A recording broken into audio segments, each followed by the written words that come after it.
Right, in the small city of Davis, California, that's in the center of California, the community is up in arms because two kids at the Da Vinci Academy High School brought cookies, biscuits that they had baked at home, and handed them out to all of their classmates who proceeded to eat them, which contained the ashes, that's right, the cremated remains of their grandparents. Now you could understand that would be a little bit of a problem, but I was thinking here in South Africa, we've been eating those kinds of Ouma rusks for a long, long time. So I'm beginning to wonder, what are the ingredients? Okay, let's get serious. In the new economy, all sorts of old-style jobs have gone, but don't worry, there are a whole lot of new jobs. Like, for example, what do you think a photo retoucher does? A photo retoucher is somebody who works and who's good at computer graphics, whose basic income is derived from taking other people's photographs and improving them, like their selfies for Instagram. There are websites online where they bid for this kind of work. For example, there's a site called Fiverr which does it. So some tech magazine actually conducted a trial. In the new economy, there will be these new jobs, but there are a couple of common rules that will remain. One of them is that you get what you pay for. Yes, you get what you pay for. So, for example, look at this. This is the original raw picture that was taken by an individual of themselves. Interesting looking background. They submitted this image to Fiverr in order to see what kind of photo retoucher services were available. What you see next is the $10 version. Pretty good, I think. Her hair looks better. Her shirt looks way better, and then the background is all sort of blurry, like what a fabulous portrait that would be ready for the big time. There's the $5 version. Okay, not quite as good, looking a little less polished, shall we say.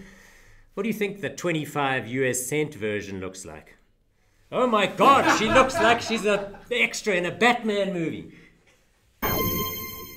So, speaking of jobs, working for the super wealthy on their mega yachts has long been a favorite pastime of kids taking a gap year.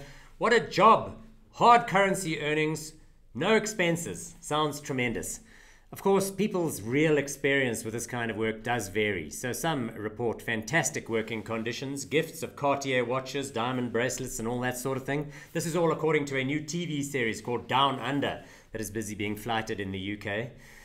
Others, however, have a less positive experience. Stories of alcohol abuse, drugs, and sexual advances. That's high up on the list by the rich and powerful. This, of course, will come as a massive surprise to all of our viewers. Rich people, not all nice. The Pope, of course, still Catholic, water still wet, and the bears still shit in the forest. Right, so global mega bank Goldman Sachs has got a new CEO. His name is David Solomon. There you go. Another rich-looking, old, white, bald guy. What did you expect? This is Goldman Sachs, the big, badass firm on Wall Street. But in all of the coverage about David Solomon, who will earn a salary of $2 million and stock awards of something in the region of another $20 million, do the maths, people, that's a lot of money. The thing that everybody keeps repeating in the news articles is that he is a DJ. A DJ, that's right. A DJ that plays as a hobby, shifts the old music beats, gets somebody out there dancing on their bones on the weekends. I don't know why this is. I think it's because they like the idea in these journalistic articles of humanizing the guy and make him seem more likable and so on and so forth. And it's kind of quirky and fun. In any event, as a result of all of this coverage, the man has started getting invites to appear at major music events. So at a recent huge club launch in Brooklyn, Manhattan area, Brooklyn, New York rather, the guy gets invited, he gets up there to do his set. But the problem is, he isn't very good. So in the reviews of this particular event, the professional DJs who actually know what they were doing were saying, his transitions, ooh, rough. The centerpiece of his performance is his rendition, with a bit of dance backing of the Fleetwood Mac classic, Don't Stop Believing.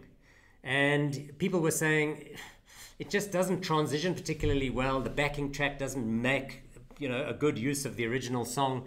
And to make matters worse, as the set proceeded, his song selection got odder and odder. And there he is, a 56-year-old man up on stage wearing his, baseball cap and his white shoes, trying to look as trendy as hell. The final comment, though, that I really liked in the main review was, Don't give up your day job.